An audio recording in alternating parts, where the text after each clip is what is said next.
Hello friends, welcome to my channel. આજે આપણે બનાવીશું એકદમ સરસ મલાઈદાર બાસુંદી. જો તમે મારી ચેનલ પર નવા હો તો મારી ચેનલને સબસ્ક્રાઈબ કરજો, જેથી આવનારી નવી વિડીયોની નોટિફિકેશન તમને સૌથી પહેલાં મળી શકે. તો ચાલો આપણે રેસીપી સ્ટાર્ટ કરીશું.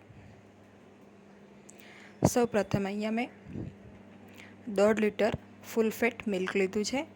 એકદમ ક્રીમવાળું આપણે દૂધ લેવાનું છે અને આ દૂધને આપણે હાઈ ફ્લેમ ઉપર એક ઉભરો આવે ત્યાં સુધી પહેલાં ગરમ કરી લઈશું.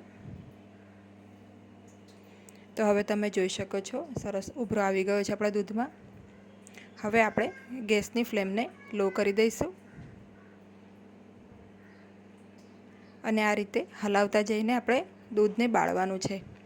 આપણે દૂધની જે ક્વોન્ટિટી છે 1.5 લીટર, એમાંથી ફાઇનલ 40% રહી જાય એટલું આપણે દૂધને બાળીશું. એટલે કે આપણે એને ઉકળવા દઈશું સારી રીતે.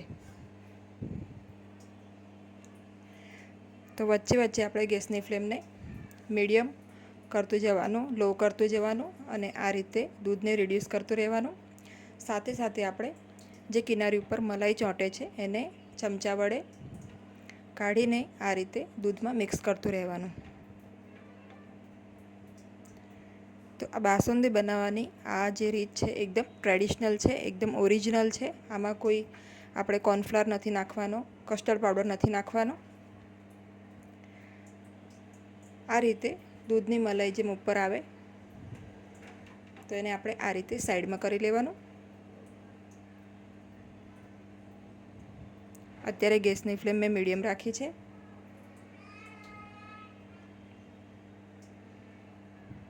તપેલીમાં આ રીતે એક મોટો ચમચો મૂકી દઈએ આપણે, તો દૂધ ઉભરાતું નથી અને ફ્લેમ આપણે લો રાખવાની.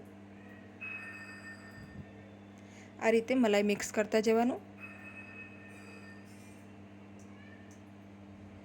તો આ રીતે મલાઈ મિક્સ કરવાથી આપણી જે બાસુંદી છે એકદમ સરસ મલાઈદાર બનશે. સાઈડની જે કિનારી પર ચોંટેલું જે મલાઈ છે એ પણ કાઢતું રહેવાનું.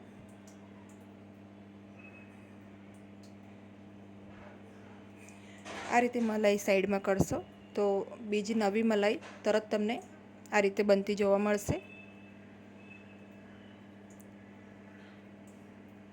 તો જેમ આ નવી મલાઈ બને એમ એને ચમચીથી સાઈડમાં લઈ લેવાની. આ રીતે હળવે હાથે તમે ચમચીની મદદથી એને સાઈડમાં કરતા જશો તો બીજી નવી મલાઈ બનશે.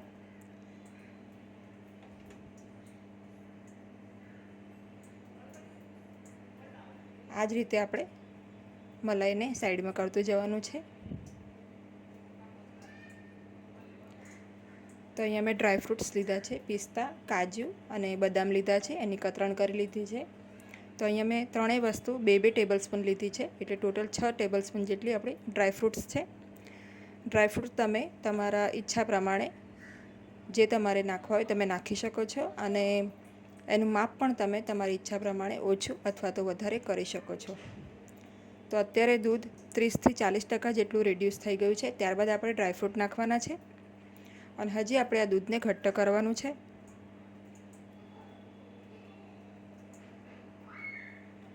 તો મીડિયમ ફ્લેમ પર રાખીને આ રીતે સતત હલાવતા જઈશું તો ફટાફટ દૂધ રિડ્યુસ થઈ જશે.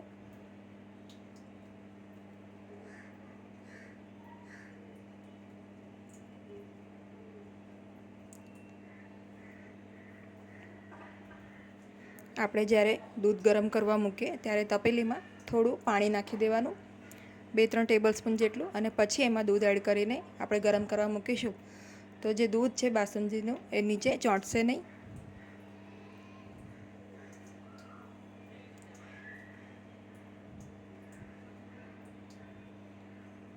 હવે આપણું જે દૂધ છે એ 50% જેટલું રિડ્યુસ થઈ ગયું છે. તમે જોઈ શકો છો ઘટ્ટ પણ થોડું થઈ ગયું છે. તો આ સ્ટેજ ઉપર આપણે એમાં ખાંડ એડ કરીશું. તો મેં અહીંયા 1/2 કપ જેટલી ખાંડ લીધી છે.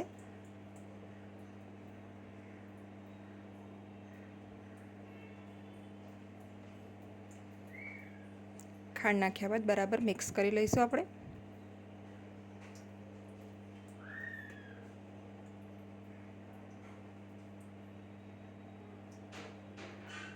અને હજી આપણે આને 15 થી 20 મિનિટ થવા દઈશું, જેથી વધારે સરસ ઘટ્ટ થઈ જાય.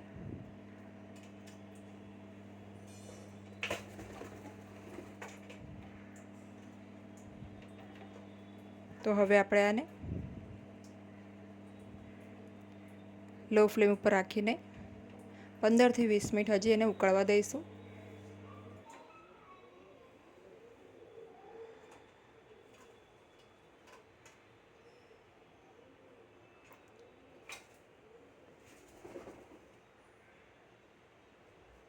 હવે 15 થી 20 મિનિટ થઈ ગઈ છે. તમે જોઈ શકો છો આપણી જે બાસુંદી છે એ સરસ ઘટ્ટ થઈ ગઈ છે અને દૂધ પણ આપણું લગભગ 60% જેટલું રિડ્યુસ થઈ ગયું છે.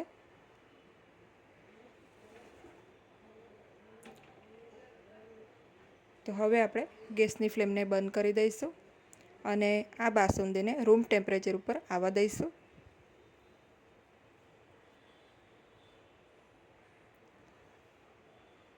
જેમ બાસુંદી ઠંડી થશે એમ થોડી હજી ઘટ્ટ થશે. બાસુંદી એકદમ સરસ ઠંડી થઈ જાય ત્યારબાદ આપણે એને એક બાઉલમાં કાઢી લઈશું. તો અત્યારે આપણી બાસુંદી એકદમ સરસ ઠંડી થઈ ગઈ છે. હવે આપણે આને આ રીતે કોઈ પણ એક બીજા બાઉલમાં કાઢી લઈશું.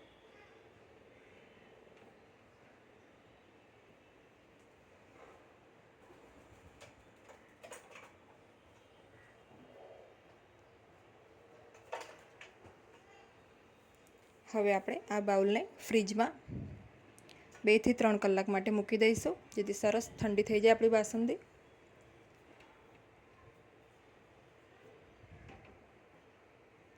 તો હવે આપણે આને ફ્રીજમાં મેં મૂકી હતી 3 કલાક માટે. 3 કલાક પછી મેં એને કાઢી લીધું છે. તમે જોઈ શકો છો એનું જે લુક છે કેટલો સરસ આવ્યો છે. એકદમ સરસ આપણી બાસુંદી દેખાય છે. એને આપણે હવે બાઉલમાં સર્વ કરી લીધી છે. એકદમ મલાઈદાર અને ઘટ્ટ આપણી બાસુંદી તૈયાર થાય છે. તો આ રીતે એક વખત બાસુંદી તમે ચોક્કસ બનાવજો.